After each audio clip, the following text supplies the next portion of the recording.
Hay unos que están diciendo que Alan llegó vivo al hospital. Y entonces, si llegó vivo al hospital, ¿por qué no lo llevaron en una ambulancia? Lo metieron en la maletera de su carro.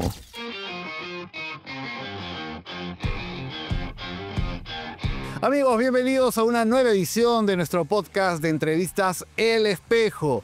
Ya lo saben, suscríbanse a nuestro podcast y sugieran invitados para próximas ediciones, próximos programas. El invitado que nos acompaña en esta oportunidad ha sido periodista, ha sido parlamentario de manera continua casi 20 años. O lo quieren o lo rechazan. Con él no hay punto medio. Pero déjenme contarles que cuando estaba mucho más joven, fue a Cuba, a La Habana, y desafió a Fidel Castro. Y Fidel Castro le respondió. Ahora nos va a decir cómo y por qué. Nos acompaña Mauricio Mulder. Mauricio, buenas tardes. Pedro, gracias por la invitación. Y por la presentación que escuchaba que te iba sorprendiendo. Vamos a hablar de aquella oportunidad en que un joven Mauricio Mulder desafió al comandante Fidel Castro en La Habana, en un contexto político muy interesante para el país, muy polémico. Eso lo vamos a tocar más adelante. Queremos hablar con el político, queremos hablar también con el abuelo chocho de un nieto de 5 o 6 años, el que vamos a hablar. Y nada, darle la bienvenida a Mauricio Mulder, figura del Partido Aprista, en una coyuntura de por sí bastante complicada para el país. Pero Mauricio, lo primero es preguntar, saber, ¿qué ha estado haciendo Mauricio Mulder en estos años que no ha estado en el Congreso? Saliste en 2019, luego vamos a hablar de ello, y desde entonces, más allá del Twitter y la escaramuza política, ¿qué has estado haciendo? Bueno, yo soy desde casi ya 6 años el presidente de la Comisión Política del partido, que implica que tengamos siempre reuniones y que también broncas y lo que fuera, pero porque los partidos políticos son para eso, para que vivan, para que estén siempre alrededor de la sociedad y viendo todas las cosas que suceden, y no como muchos creen que simplemente uno entra a un partido político cuando hay elecciones. Hay que hacer vida política para que un partido político, en el momento en el que se necesita que tenga la posibilidad de llegar al Estado, sean personas que ya se conozcan entre en sí y que por tanto puedan tener la capacidad de llevar a encuentros, es decir, a consensos, porque en la política uno tiene que llegar a los consensos, para eso son los parlamentos. Ahora, ha sido además la etapa en la cual ha tocado reinscribir al partido. ¿No ha sido una etapa fácil o finalmente se logró el objetivo? Bueno, fue muy difícil al comienzo porque la verdad que nos cortaron así con una guadaña. El señor Salas Arenas, nunca me olvido de su nombre, y además que estoy siempre convencido de que lo hizo como una especie de consigna política, ¿no? Porque el señor tenía toda una trayectoria pegada al Partido Comunista, ¿no? Al PC.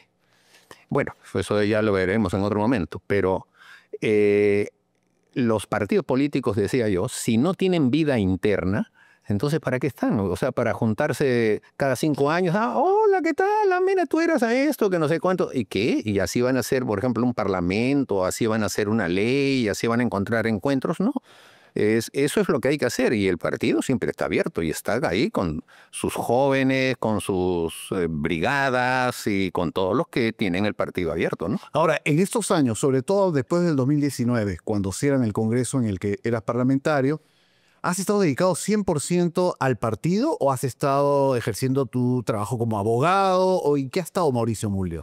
Bueno, no, yo soy abogado, graduado, pero no soy abogado, o sea, no llevo casos, al contrario. Una de las cosas que he estado haciendo es aprender un poco de derecho, pero no porque quisiera, sino que como ha ocurrido casi en todo el ámbito público en nuestro país, es porque a 17 dirigentes del partido, el señor José Armijo Pérez. Este señor nos hizo un proceso a 17 dirigentes del partido a partir de una declaración que supuestamente hizo Lucho Alba en el sentido de que había recibido plata de Odebrecht.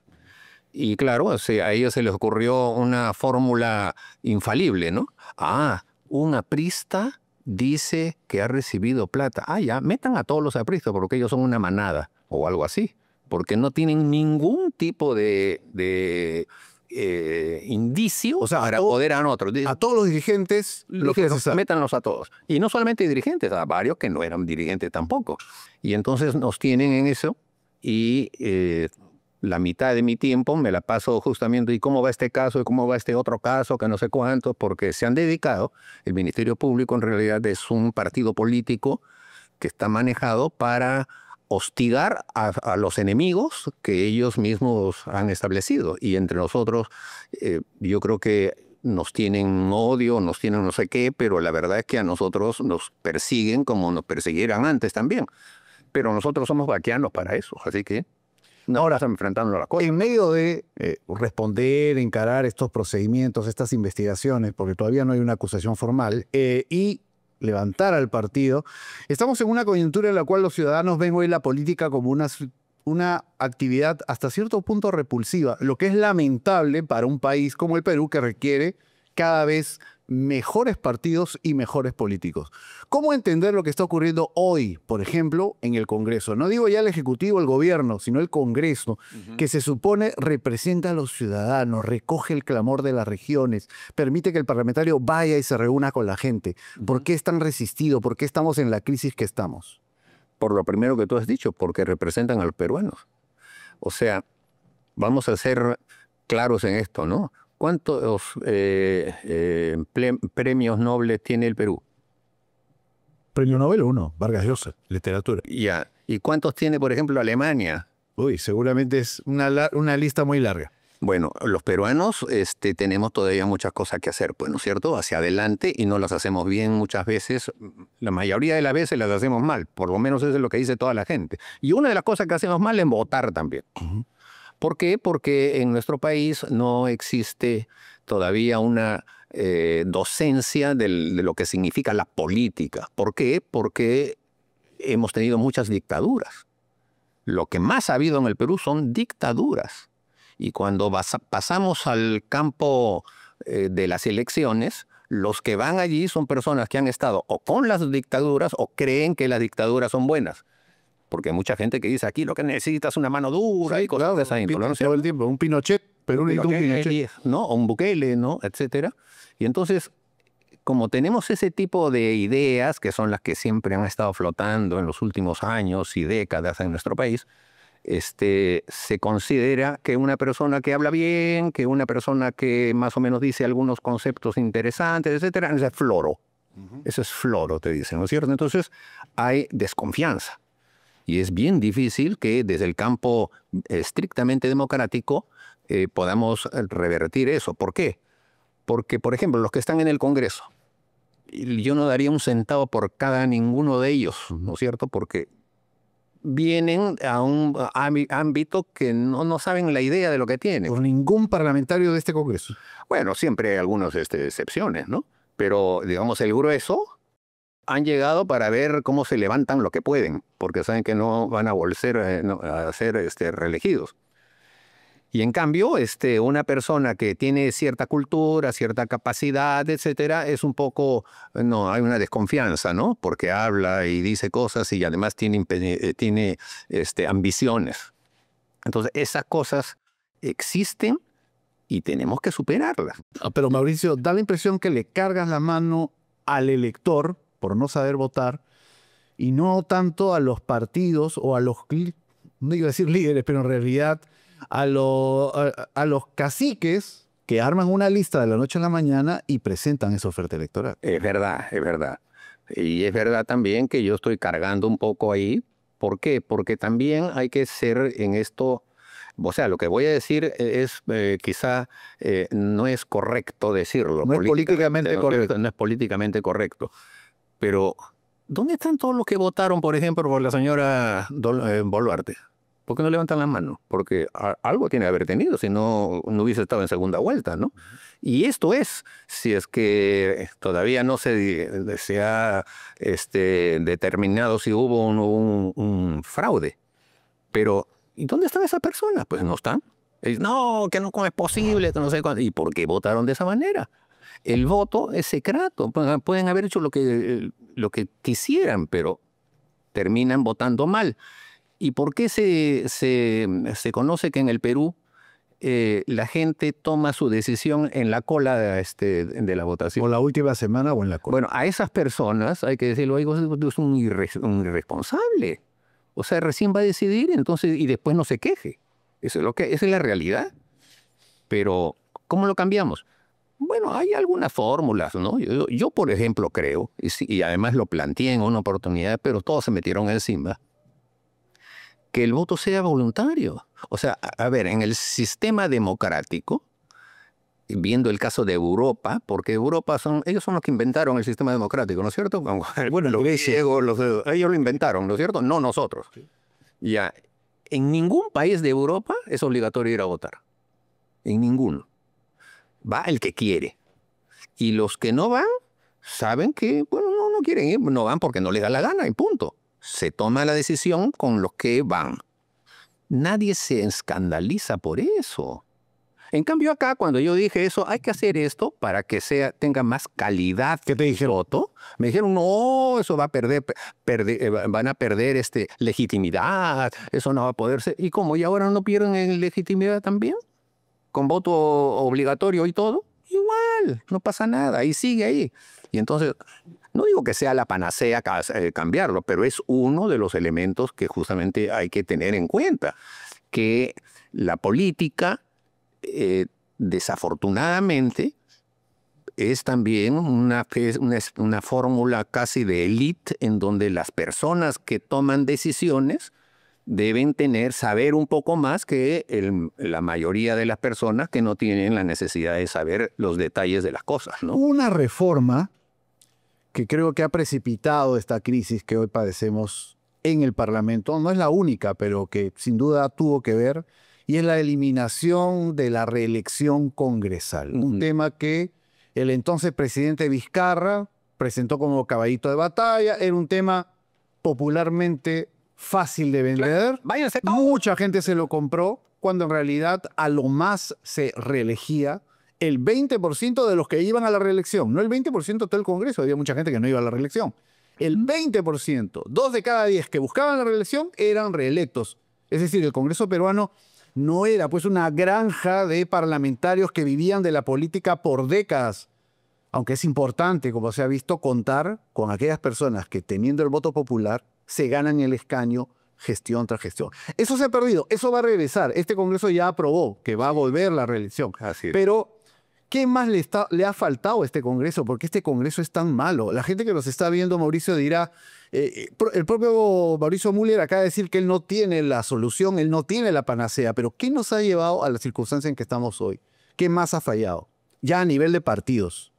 Bueno, además de los partidos, porque y cuando yo digo estas cosas, hay mucha gente que dice, bueno, eso está llevando para su molino, ¿no? Bueno, pero es que si no tienes un partido político que es abierto durante momentos que no hay elecciones, es mucho más distinto, porque cuando hay elecciones es solamente el apetito de ganar y poner mi nombre y mi número y toda la cuestión, pero cuando no hay elecciones, no haces política. Ahí no te interesa el país. O sea, cuando no hay elecciones, no me interesa. Eso es lo que ha faltado. Eso es lo que falta. Entonces, tiene que haber una fórmula que lleve a que el grueso de la sociedad haga política y se le enseñe política al ciudadano común y corriente. Los cursos de cívica que siempre hacían en el colegio, al final nunca se impartía. Como que eran al final del año, ya no, ya esto ya lo dejamos, ¿no? Nunca se impartía. Y por eso es que los peruanos no sabemos ni nos interesa qué cosa es una constitución, ¿no? Y hemos tenido 17 constituciones. O mucha gente dice, hay que cambiarlas. 19. Y cambiarla, todos. De cambiarla, pero no, digamos, no nos hemos detenido a analizar qué es lo que dice la Constitución. Así es. En cambio, en los países en donde estos temas ya, digamos, se han visto en siglos, tienen una constitución, todos a lo suma. Y no como nosotros, que tenemos pues esta cosa que es folclórica, ¿no es cierto?, en nuestro país.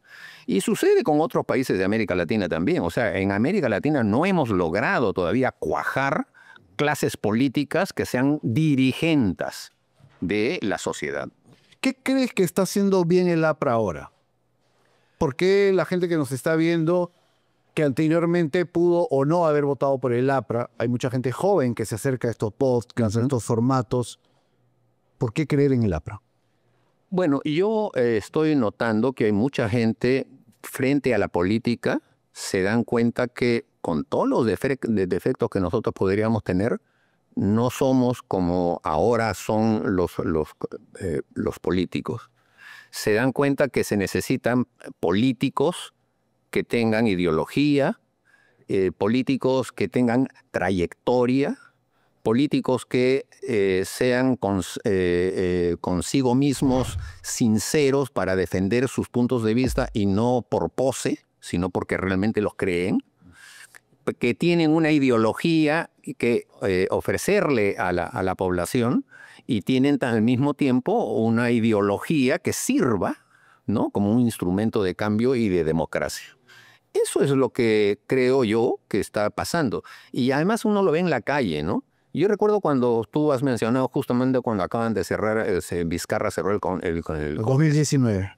Y entonces, yo me acuerdo que un sujeto en la calle me mentó la madre, ¿no? Un transeúnte. Sí, un transeúnte cualquiera. Un X, claro.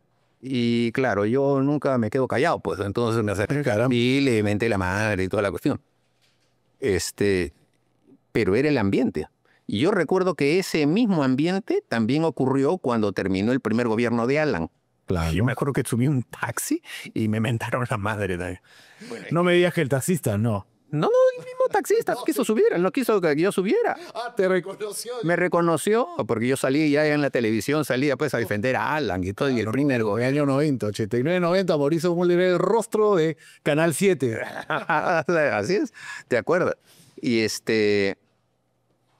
después, claro, cuando han cambiado las cosas y todas las circunstancias, es todo al revés. Ahora la gente ve, o sea, Son círculos de los que no salimos, porque fue después del primer gobierno de Alan que el rechazo no solamente era a los apristas, también un sector de la izquierda. Luego viene el autogolpe de Fujimori. Allí también se genera un rechazo ciudadano hacia el Congreso, hacia lo político, sea el color que sea.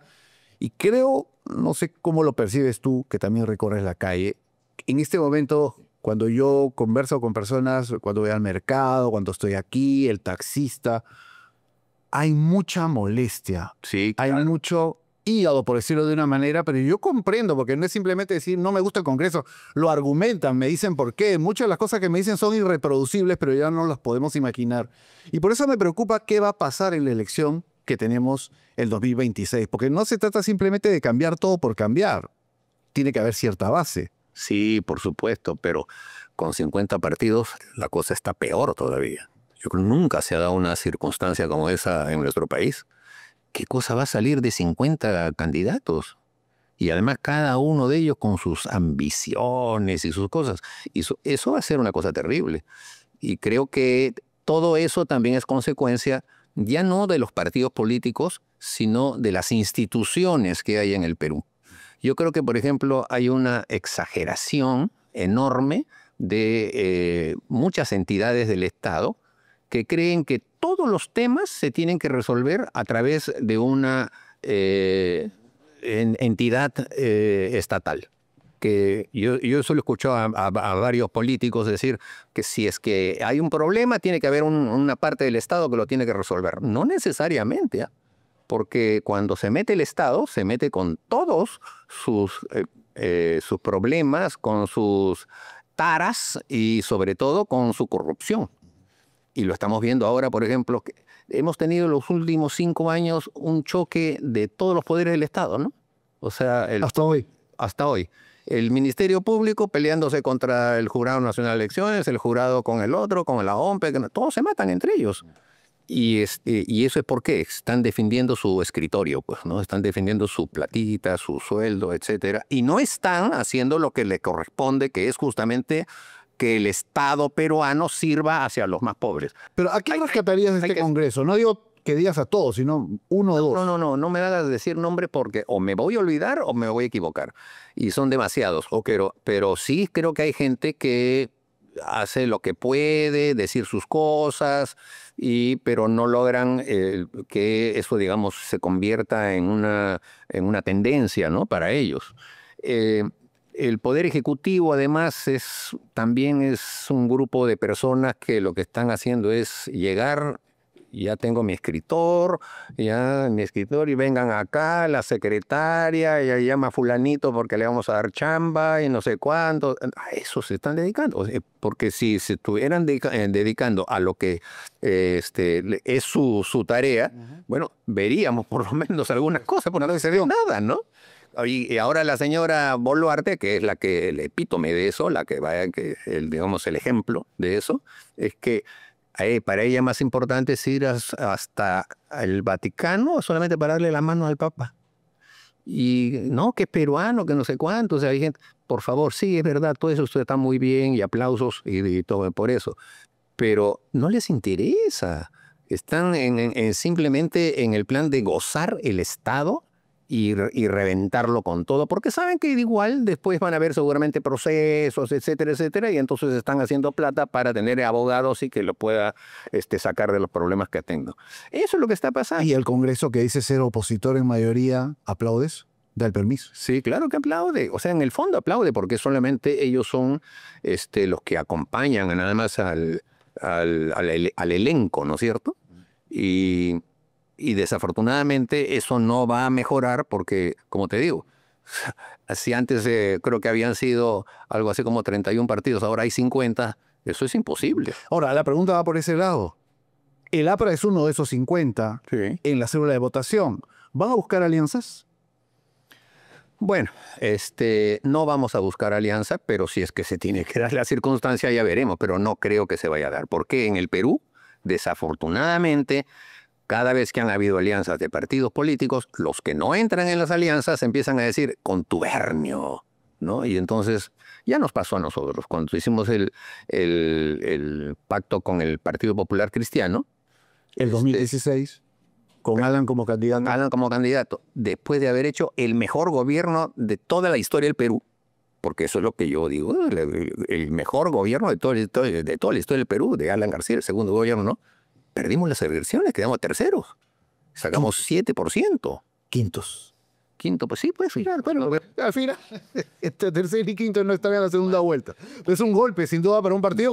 Pero además, Mauricio, esto instala la discusión. O sea, tú tienes una percepción de que fue el mejor gobierno de la historia. Los peruanos tenían otra percepción totalmente distinta cuando García ya había dejado de ser presidente 5 años. Sí. ¿No? Entonces, ¿cómo entendemos eso? ¿Cómo lo leemos políticamente? Bueno, ahí todavía no había estallado el tema del lavajato, porque el lavajato empieza en diciembre del 2016. Exacto. Pero eran otros temas que, digamos, políticamente perseguían a García. Sí. ¿No? O sea, lo tenían como objetivo, a eso me refiero con perseguir. Bueno, todo esto parte de una reunión que tuvimos los miembros de la célula aprista con el Ministerio de Economía a finales ya del gobierno para que nos den qué cosa había en el Perú cuando entramos y qué cosa había cuando nos estaban... Tu balance, claro. Y las cifras eran clarísimas. O sea, habíamos tenido crecimiento económico, habíamos tenido solidez, había crecido enormemente el empleo, había disminuido la pobreza. O sea, en la vida política y además literaria, etcétera, del Perú, siempre la miseria y la pobreza ha sido el primer protagonista en nuestro país. Sí, ¿cierto? Pero esta oportunidad, cuando nosotros entramos, digo nosotros porque éramos del gobierno, pero cuando Alan entró en el segundo gobierno, la pobreza en el Perú estaba en 51%. Y cuando salimos estaba en 27%. Eso es una realidad, punto, nada más. Ahora, Mauricio, tú vas a postular a la Cámara de Diputados, al Senado. Algo he escuchado por ahí, pero no quiero perder la oportunidad de preguntártelo directamente. Es que uno tiene que ser... yo no soy un buscador de puestos. Por lo menos si es que hay la posibilidad de estar en el Congreso, yo he manifestado que mi perfil, uno tiene que conocerse a sí mismo, es el de un diputado. Porque yo siempre he hecho política antes que leer, por ejemplo, no sé, el balance del BCR o cosas así, que es muy, muy importante, pero yo me aburro leyendo ese tipo de cosas. Bueno, hay técnicos y también hay parlamentarios especializados en esa materia. Pero ¿Van a tener candidato presidencial sí, o candidata? seguro que sí. En algún momento has mencionado la posibilidad como una precandidata de Carla García, hija del expresidente García, pero ¿hay otras figuras en el APRA? Sí, claro que hay. Bueno, los que se han lanzado, está Hernán Garrido Leca, está lo que te estoy mencionando, Sí, lo han dicho, ¿no? Están manifestando Y no son muchos todavía. Bueno, Carla también, yo le he mencionado. Jorge del Castillo. Jorge, por favor, ya, claro, claro. Van a pensar que te olvidas, No. porque siempre has tenido una disputa, una diferencia partidaria, podríamos decir, con Jorge en el APRA, porque han disputado espacios en el APRA. Sí, es verdad. Pero Y en algún momento amigos, somos compañeros. no hablo de, digamos, de un carácter beligerante, pero sí ha habido más de un encontronazo. Yo recuerdo alguna vez, allá por el 2008, 2009, quizás me falla la memoria, incluso la gente de Jorge te encerró en un cuarto ahí en medio de una asamblea del partido. Sí. Cosas que pasaban. Sí, pasaba eso. ¿No? Sí, claro. Bueno, uno con los años me imagino que madura también. Es natural. En los partidos políticos hay discusiones. No crean que todos ¿Cuál ha sido son tu principal adversario en el APRA? Vamos, Mauricio.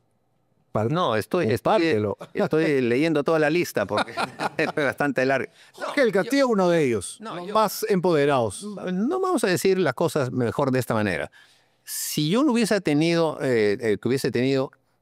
rivales dentro del partido, sería un dictador, porque todo lo que yo quiero se hace. No debe ser así. Esa es la premisa de la pregunta, no que sea algo negativo, sino algo factual. ¿Cuál ha sido tu mayor adversario en el partido? Es que es difícil saber cuál porque he tenido muchos. ¿Por qué? Porque siempre he estado presente en casi todos los cónclaves que ha hecho el partido. Pero digamos, uno que ha sido visible, sin que estemos hablando mal de él, es parte del expertise político, ¿no? Más allá, ha sido Jorge del Castillo, con quien además hoy en día mantienen una relación, digamos, dentro del partido. Es decir, no están enfrentados, así que es parte del devenir. Sí. Y las nuevas generaciones también tendrán su carga de enfrentamiento, me imagino, porque postulan alas, es decir, compiten entre ellos. ¿Cómo fue tu relación con Alan García, Mauricio? Porque él era mayor que tú. Sí. Generacionalmente, él estaba mucho más avanzado. Era, no sé si me equivoco, más cercano a Aya de la Torre. Sí, ¿no? sí, claro. Y tú eras de una generación que seguía a la de Alan. Sí. Pero tu relación con él, porque ya en el gobierno, en ambos gobiernos, creo que has tenido una buena relación con García. Sí, estupenda en realidad, estupenda. En los 70s te toca conocer a este joven político que era Alan García. Claro, él regresó de Europa, yo no lo conocía. Y esto que te acabo de decir es que ya estábamos nosotros bien organizados, la juventud del partido y la universitaria y la no universitaria. Y entonces llega él y Aya de la Torre lo chocheaba bastante, bueno, mucho. Y de frente le dijo, bueno, el compañero Cuestas, que era el secretario general de organización, va a ser, ahora va a tener tal cargo, no recuerdo cuál, pero Alan va a ser el jefe. O sea, lo jubiló al secretario de organización. Claro. Sí, él se sintió un poco mal y todo, pero el jefe, ¿por qué me ponen? No, y al final, otra cosa. Y nosotros, lo de la juventud, habíamos estado en varias cosas. Habíamos estado, por ejemplo, en lo del 75. O sea, ¿la huelga policial? ¿Ah? La huelga de la policía, pues habíamos... O sea, cuando la papas quema, estaba Mulder y todo. No, pero yo no estuve en lo personal. Ok, pero... Porque los compañeros saben que en ese día... El grupo. Sí, el grupo, sí. Estaba la de la Villarreal. En la Villarreal ellos son los que habían armado ese tema con Manuel García, que era el líder. Tenía una oratoria espectacular este muchacho. O sea, llega Alan y los descoloca a todos. Y entonces, claro, nos descoloca... Y se instaura un poco así de distancia, ¿no? Y que se ha creído que por qué el Fondo de Pola, ¿no? Pero eso duró muy poco, porque él tenía mucha capacidad, estaba en todas partes, iba a todos los comités porque no solamente tenemos la casa de la avenida Alfonso Ugarte, tenemos más de 25 en Lima solamente. Locales partidarios. Locales partidarios, ¿no? Él iba a todas partes. Estaba regresando para que lo veamos. O sea, se ganó el partido. Aparte que era un tipo muy joven, ¿no? Con buena pinta, me sienta, se dijo, sobre todo en esa época, porque muchos de hoy conocen al García ya maduro, pero cuando llegó muchachón, primer presidente a los 35 años. Hoy en día nos parece una locura, ¿no? ¿Cuál es tu recuerdo más entrañable con García? No el político, la persona, porque tú lo has conocido un montón de años. Mira, en sus altas y sus bajas. yo creo que lo que más recuerdo de él, digamos, en el punto de vista así del sentimiento, fue cuando tomamos la decisión de ir a la embajada del Uruguay. Ajá. Él está en su casa con Ricardo Pinedo, que siempre estuvo a su lado, y justamente yo estaba en mi casa, era un sábado, me acuerdo, y Pinedo me fue a buscar a decirme que Alan estaba muy, muy abatido, que no sabía qué iba a pasar. Al parecer, un rumor, ya el día lunes lo iban a detener, una cosa como esa. Y entonces yo fui donde Alan y allí lo encontré a él bastante abatido, estaba muy desmoralizado. Y en ese momento, otro compañero, que era diplomático, José Luis Pérez Sánchez Cerro, estaba con el embajador del Uruguay, como él era diplomático, ¿no? Y este señor, el señor Barros, que era el embajador del Uruguay, claro. Él era militante del Partido Colorado en el Uruguay, que es un partido como el APRA. O sea, muy, muy popular, ¿no? Y antiguo, etcétera, muy parecido al nuestro. Y él dijo, bueno, si el presidente García pide el asilo, yo se lo doy. Y entonces José Luis llamó por teléfono a la casa de Alan, donde estaba yo, y el embajador dijo, si un dirigente de la APRA me lo pide, yo le doy el asilo. El señor embajador, voy para allá, le dije yo. Y fui. Y ahí en su sala le dije, mire, la contingencia, nosotros creemos que va a pasar una situación difícil contra la vida del presidente y creo que vengo a nombre del presidente a que se establezca el asilo político. Y él dijo, las puertas están abiertas. Y yo me fui a mi carro y me fui a donde Alan y le conté todo. Y lo que ocurrió en ese momento fue que Alan dijo, bueno, perfecto, vamos, nos subimos del carro.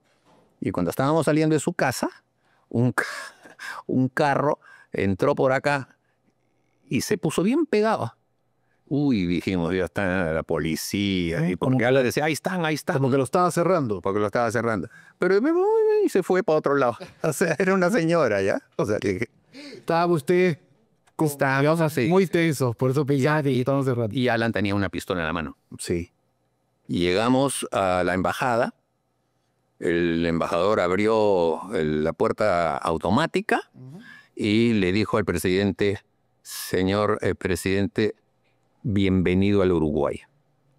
Entonces Alan se sentó y ahí recién lo vi tranquilo un poco. Se fue a dormir al toque.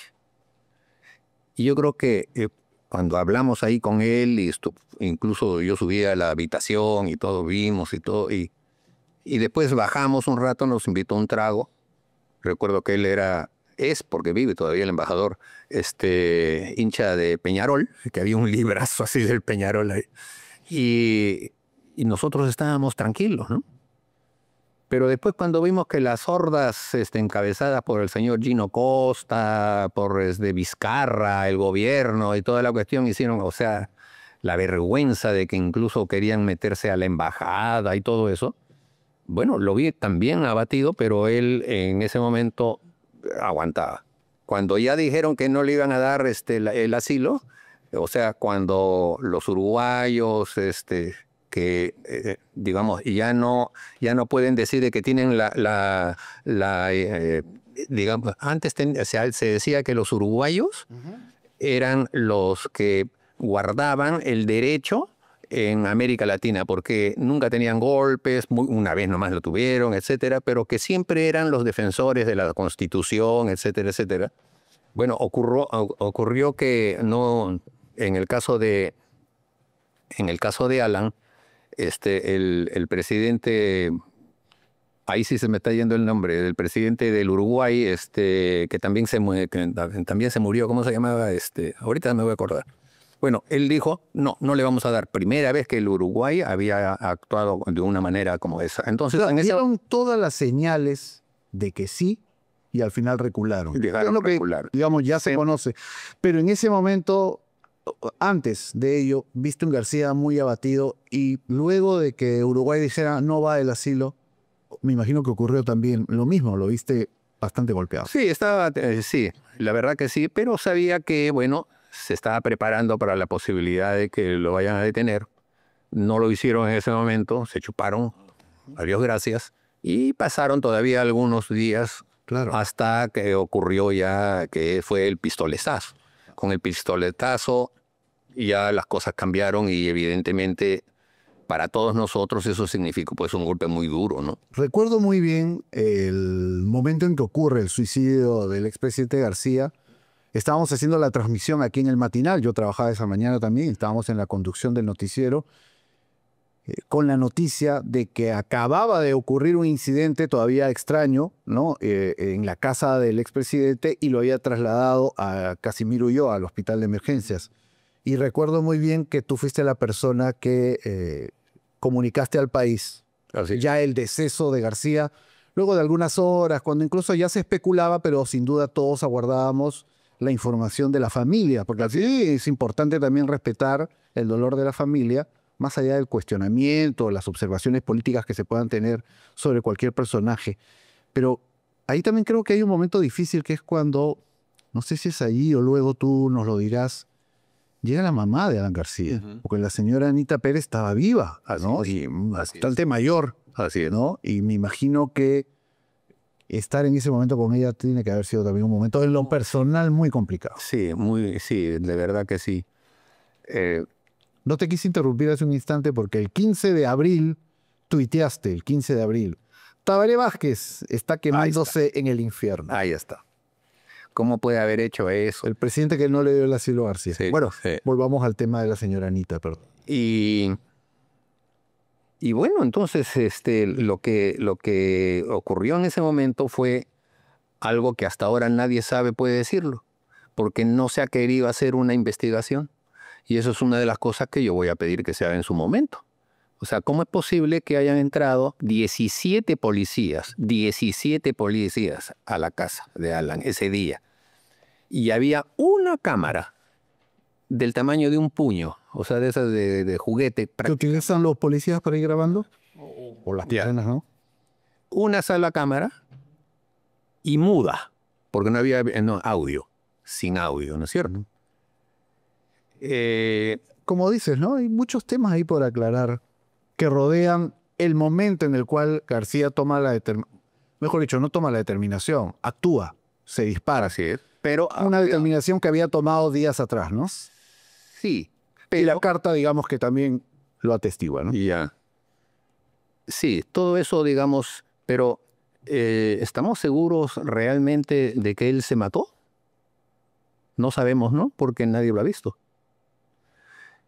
Yo no estoy diciendo de que no ocurrió, sino que todos pudiéramos ver las cosas como pasaron si es que los policías hubiesen hecho su trabajo. ¿Tú sospechas de que fue en mano de otra persona? Lo que yo creo que hay muchos indicios de que ha habido una orden de matarlo. Y tú sí dices que de llegar al Congreso impulsarías una comisión investigadora. Pero lógico. O por ejemplo, yo he visto el video, no completo porque no existe, nunca se hizo porque, como te digo, cortaban las escenas, pero hay escenas que no las ha visto nadie. O sea, tú has visto un video editado. Claro, uno que te llama la atención. Que el ministro del Interior, a mí y a Jorge del Castillo, nos mostró en el Ministerio del Interior. Y ahí se ve que Alan García está tumbado, digamos, es un poco difícil de explicar, pero la puerta de su cuarto estaba de este lado, acá estaba la cama, acá estaba la ventana y él estaba ahí, en el suelo. La cámara se acercaba así y subía, bajaba y subía, ¿no? Agrandaba y otra vez así, como que jugaran, no sé, en oscura. Y en oscura. O sea, no atenta a los detalles, sino haciendo zoom y retroceder. Y retrocediendo así, ¿no? Bueno. Y esa secuencia se corta. La siguiente ya es... Esto que te estoy diciendo estaba todo medio oscuro, en penumbra, porque acaba de ocurrir... había corrido Así, o sea, era muy temprano de mañana. Y entonces, en la siguiente secuencia, ya está toda la luz prendida, o sea, ya la luz del día, y se ve que de este lado, imagino que ahí está la cama, y de este lado se ve hacia la puerta, que 3 personas están agarrando unas frazadas así, moviéndolas, y se ve el cuerpo de Alan desnudo, desde, digamos, como que lo vieran así, ¿no? Desde acá hasta en el suelo. Y eso se corta también. Y la siguiente secuencia es cuando esas frazadas así las ponen como para tapar en la camioneta de Alan. O sea, esta gente es por eso digo que tiene que haber una investigación, porque hay unos que están diciendo que Alan llegó vivo al hospital. Y entonces, si llegó vivo al hospital, ¿por qué no lo llevaron en una ambulancia? Lo metieron en la maletera de su carro. ¿Qué te imaginas? Alan estaba desnudo y lo han cargado y lo han metido a la maletera de su carro. Y el Ulloa quedaba a 2 cuadras. Sí, es bastante cerca. ¿Y quién explica eso? Eso es increíble. Pero ahí está. Ahí está. Entonces, cuando después fueron a la comisión del Parlamento, donde estaba Jorge del Castillo haciendo las preguntas, no se me daban de risa hasta ahora. No pasa nada. Ya fue. Se burlaban. Ya fue. Ya fue. Está. Caray, ahí quedó. Bueno, Mauricio, al inicio de esta entrevista hablábamos de aquella vez en el que el joven Mauricio Müller, un veinteañero me parece en esos años, 1985, desafió a Fidel Castro en La Habana. Fuimos un grupo de periodistas y además habían de distintas tendencias. Uno de ellos era, bueno, mejor no digo los nombres porque no me acuerdo. César Campo dice que estuvo Humberto Campodónico, Gonzalo García Núñez, podríamos decir personas de izquierda. De izquierda. ¿No? Tú y César, ¿no? Sí, estábamos ahí. También Bueno, lo que ocurrió fue que, bueno, así como hacen en Cuba, ¿no? O sea, con aire acondicionado. Eran miles, además, pero miles. Habrían sido enorme. Claro. Y todos hablaban ahí brasileño. Fácil, el cuadro Karl Marx, una cosa así. Sí. Y todos haciéndole polvo a Alan, ¿no? Ah, sí. Todos, ¿no? Y entonces ahí fue que... ¿Les parecía poco que el Perú pagara el 10% de sus Fidel Castro, y eso fue lo que me gatilló a mí. A ver. Fue que dijo, eso es un diezmo. Ah, caray. No, esa lo ni unió a sus días al gobierno aprista. Y yo pedí la palabra. Ah, caramba. Ya no pude, no. Y le dije a Fidel, él estaba así, delante de todo, ganan como 400 personas, ¿no? Yo no voy a permitir que se diga de mi presidente una circunstancia como esa.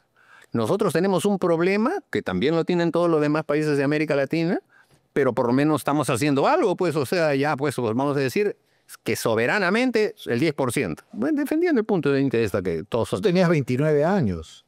Sí, claro, a los 29 años, sí. Y empecé a decir, pues, no, o sea, que mi compañero era el supercomandante Fidel para todos los que estaban ahí. Así es. Figura mundial. ¿Qué van a hacer? Dicen que te respondió 3 horas. Así es. Digo, ¿para qué se metió Mauricio Müller? Porque la respuesta de Fidel fueron 3 horas. Sí, más o menos, ¿no? Pero terminó con una frase. Fidel era un campeón, pues. Hay una foto, por si acaso, que la vamos a poner ahora que dice. Sí. Que la vean. Claro, porque en la portada de Granma salió mi foto. El diario oficial de la dictadura cubana. De Cuba, sí. Y entonces, él habló como 3 horas, pero recuerdo que su última frase dijo, pero eso sí, si el Perú, manteniendo su posición, es víctima de una agresión internacional, tenga la seguridad que Cuba estará con el Perú, ¿no? Todo el mundo inodoro, cuadrados y toda la cuestión, ¿no? Eso fue lo que pasó. Y es bueno que se pueda aclarar porque en un programa de televisión también un muchacho me dijo, no, tú eras sobón de Fidel. Adulador. ¿Por qué? Porque estuve en la conferencia de prensa. Pero bueno, hay que recordar que estamos hablando del año 85, el muro de Berlín estaba muy lejos de caer. Ajá. Y gran parte del mundo creía pues en estas utopías Sí, colectivistas, socialistas, que la historia ya ha demostrado que no funcionaron en ninguna parte. Así es. Y claro, además, en esa época, el APRA era un partido mucho más de izquierda, podríamos decir. Ustedes se proclaman de izquierda, aunque muchos del segundo gobierno consideran que es un partido de derecha. No, al contrario, porque es a ver, ¿cuál es digamos, el leitmotiv de un izquierdista? Que haya igualdad, ¿no es cierto? Mínimo. Ese es el mínimo. Que haya libertad. Claro, los verdaderos comunistas la libertad no les interesa, pero por lo menos eso. Bueno, pues, o sea, en el segundo gobierno de Alan hubo crecimiento económico y eso permitió que hubiera un enorme trasvaso de personas que eran pobres a lo que se llama, pues, no el confort, pero por lo menos ya una vida mucho menos dura que la miseria, ¿no es cierto? Y yo creo que eso es lo más revolucionario que hay. O sea, cambiarle a una persona la posibilidad de que con un trabajo él pueda dar de comer a sus hijos es un acto revolucionario. ¿Crees que Keiko Fujimori va a ser presidenta finalmente? No, yo creo que va a ser casi imposible. Pero creo que ellos se han metido en un problema porque siempre van a tener la misma cantidad candidata y siempre va a haber en la segunda vuelta el mismo cargamontón. Rafael López Aliaga, ¿cómo lo ves como candidato presidencial? Bueno, siempre el alcalde de Lima tiene un espacio, ¿no es cierto? Una vitrina. Porque Lima es Lima, pues, o sea, es un tercio del Perú, ¿no? Alguien como Carlos Álvarez, que ya no viene de la política, viene un poco de un espacio tratando de ser ese outsider que siempre se menciona. Sí, bueno, pero es un hombre popular, un hombre conocido, lo hemos tenido aquí también. Es cierto, tiene muchas ventajas, Además, es una persona que habla bien y me parece que, digamos, estudia, ¿no? Tiene ese... Pero está solo, pues. Y tampoco es que una sola persona pueda hacer las cosas. Necesitas un partido político y además va a tener que reclutar gente y como él no ha estado en la vida política ni tampoco ha estado en el engranaje del Estado, ¿a quién va a tener que buscar personas así, digamos, a su mamá y a sus hermanos? Porque los demás no los conoce, no sabe quiénes son. Y entonces ese sí es un problema, porque una sola persona no puede hacer las cosas. ¿Qué opinas de Philip Butters, que ya se lanzó y que tiene un partido? Mira, yo sabía que tú me ibas a preguntar sobre varios candidatos y... Es que la gente que nos ve, Mauricio, sabe que tú tienes tu corazoncito aprista, evidentemente. Vas a tener tu candidato. Yo soy aprista. Claro, pero es interesante escuchar opiniones de alguien que viene de la política de tantos años sobre estas personas. Es cierto, pero la verdad es que estando frente a un proceso electoral que está cada vez más cerca, yo ya no puedo no me conviene expresar puntos de vista de esa índole porque puedo decir algo que no lo digo bien o que, digamos, me lo van a contestar y entonces prefiero que las cosas estén así por ahora porque no es tan fácil tomar una decisión de esa índole. Pero, digamos, basta la popularidad, basta la socarronería.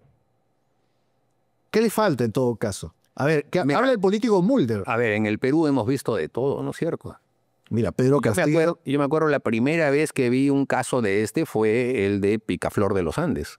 En la constituyente ya no me acuerdo de qué año era, la constituyente anterior a Belaúnde, ¿no?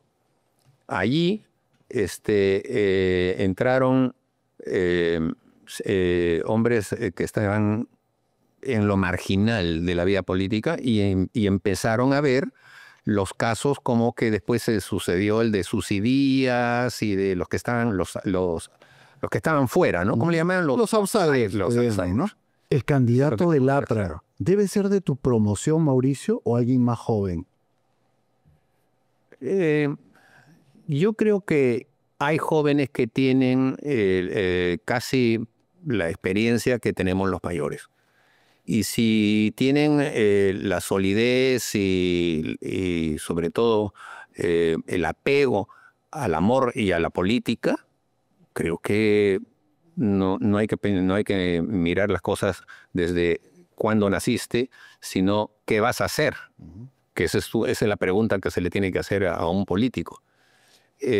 Porque hay unos que dicen, vota por mí porque yo nací en el Callao. No, pues, ¿cuál es el mérito, no es cierto, no? Pero lo hay, efectivamente. no, sí, claro que lo hay. Y entonces eso es lo que creo que nosotros tenemos que decirle a los ciudadanos, que cuando tomen una decisión pensando en que esa decisión tiene que llevarlos a mejorar en su familia, en su entorno y en su país. Eso es todo. No es tan difícil, es fácil de decirlo, pero... No, lo difícil en todo caso es que el ciudadano que viene cansado de creer y descreer, finalmente asuma o confíe, ¿no? O sea, esa es la dificultad de toda campaña electoral. Y luego la atomización que haya tantos partidos representados en un Congreso hace complicado ponerse de acuerdo. Sí, pues. Pero eso es culpa de lo que estábamos hablando también, en el sentido de que se meten en todo las entidades del Estado. O sea, estos reglamentos que han sacado, que tienen 400 artículos, etcétera, son cosas que, por ejemplo, en un partido político se hacen en una página. Pero no, pues aquí ahora todo lo decide el Estado. En este caso, por ejemplo, el Jurado Nacional de Elecciones decide incluso qué candidatos y qué personas son las que van a ser candidatos. Ellos son los que van a decidir todo. Se meten en la vida interna de los ciudadanos, porque los ciudadanos tienen derecho de tener una colectividad privada, propia, y no que el Estado esté metido permanentemente y que después cuando haya digamos una polémica o algo así, que siempre hay en todo colectivo, no se mete el Estado a decir, bueno, a ver, como si estuviéramos ante un patíbulo. Los políticos tienen que hacer política y los demás estamentos tienen que preparar las leyes, las normas para que sean de ejecución práctica. Pero lo que sucede ahora... No enredarnos. Pero lo que sucede ahora es que el Jurado Nacional de Elecciones es un ente que se mete en la vida de los partidos. O sea, si tú tienes una desavenencia dentro de un partido político, te vas a lo que llaman el ROP, o sea, ¿no? Ahí donde están... y dices, no, mire, fulanito me pegó. O sea, como si estuvieras en el colegio, ¿no? Ah, no, entonces vamos a hacer un proceso. Y ya no son las instancias y te hacen expedientes. Ya no son las instancias internas del partido. Ya no. Ya no, ya. Todo lo hace el Estado peruano. Mauricio, ya para ir finalizando y volviendo a lo personal. Pilar, tu esposa, sí, que te ha conocido en el APRA, que también es de familia prista. Exactamente lo dijo Campitos. Un poquito Campos, pero no, también alguna oportunidad que tú has hecho referencia a tus hijos, tienes 3 hijos, tienes un nieto.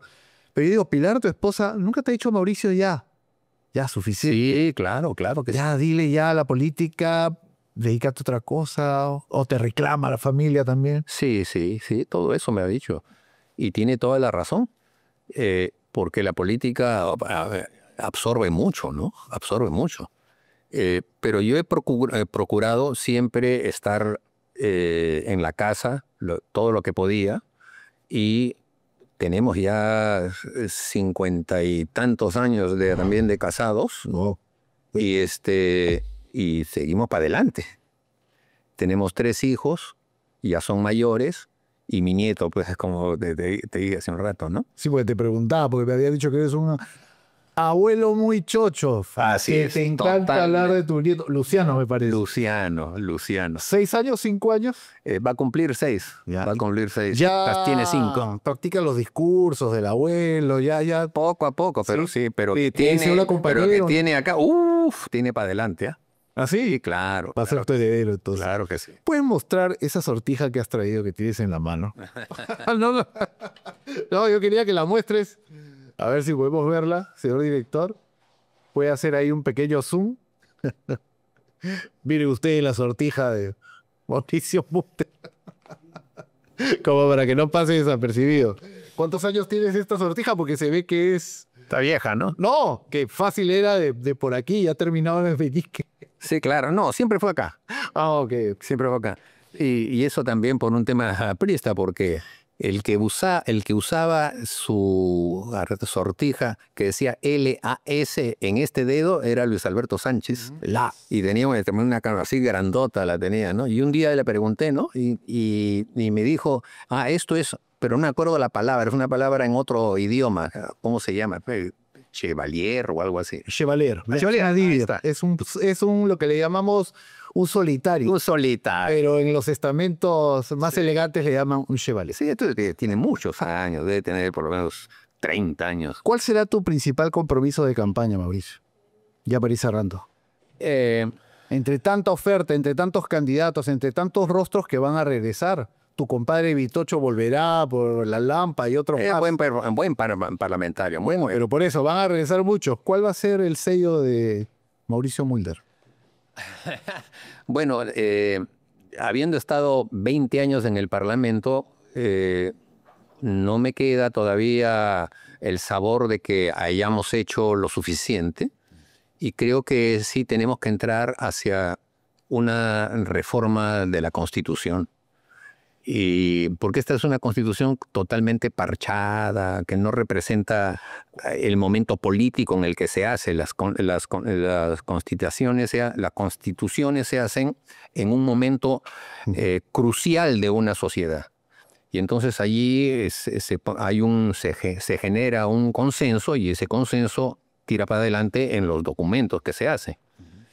Eso sería bueno hacerlo de una vez. Hablas de una reforma parcial o de una asamblea constituyente. No, parcial nada más, porque una constituyente ya es otro cantar. No, parcial, pero que sea parcial no quiere decir que no sea a fondo. Sí, claro. Pero si llamamos a una constituyente, la constituyente ya se convierte en una tercera cámara.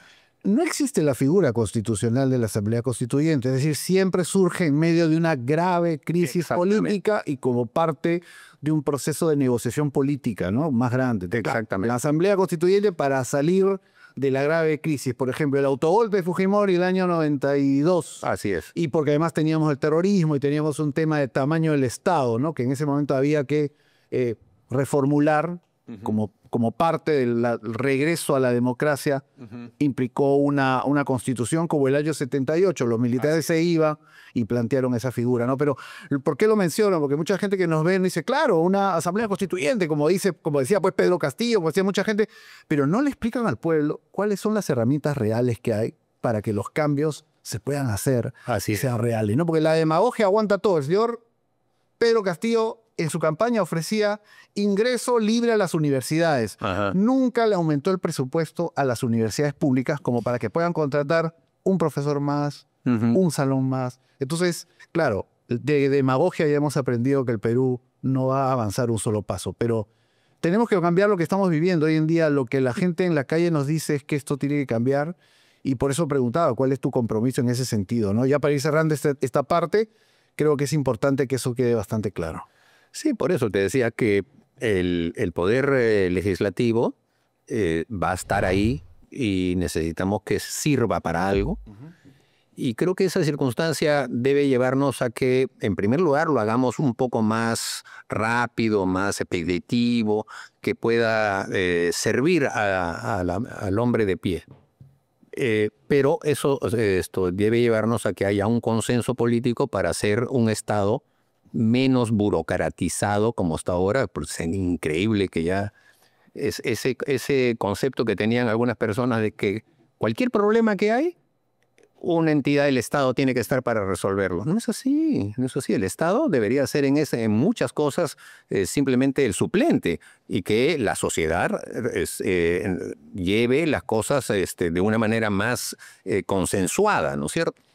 Si no se logra que hagamos un Estado menos, digamos, elefantiasco como el que tenemos ahora, vamos a seguir teniendo todos estos problemas que tenemos. Muchísimas gracias, Mauricio Mulder. Siempre es grato. Este es un podcast para hablar de política, no necesariamente hablar el tema de hoy, de lo que acaba de ocurrir en el Congreso, pero creo sí es una forma de aproximarlos al quehacer político, esperando que las cosas mejoren para el Perú. Y siempre habrá experiencias y siempre habrá también planteamientos que nos ayuden en ese sentido, ¿no? No tenemos que estar de acuerdo al 100% con lo que opinen nuestros invitados, pero sí es importante escuchar de ellos anécdotas, historias y cómo ven el presente y lo que viene. Así que mucha suerte y ya tendremos oportunidad de seguir entrevistando a Mauricio Mulder. Nos vamos a despedir un instante porque en realidad ingresamos a nuestra segunda secuencia, El Espejo, rapidísima para cerrar el podcast de hoy. Gracias, Mauricio. Bien, ya estamos con Mauricio Mulder ante el espejo. Ya sabe, don Mauricio, que el espejo no admite secretos, refleja la realidad. Mauricio, cada mañana al verte al espejo, ¿qué es lo que ves? Menos pelos de los que tenía el anterior, el día anterior. Pero además, ¿estás cansado de la política? ¿Para ti la política es un aliciente, es tu Viagra? ¿Cómo lo definirías? Es un aliciente porque me conecta con mi país, con mi Perú.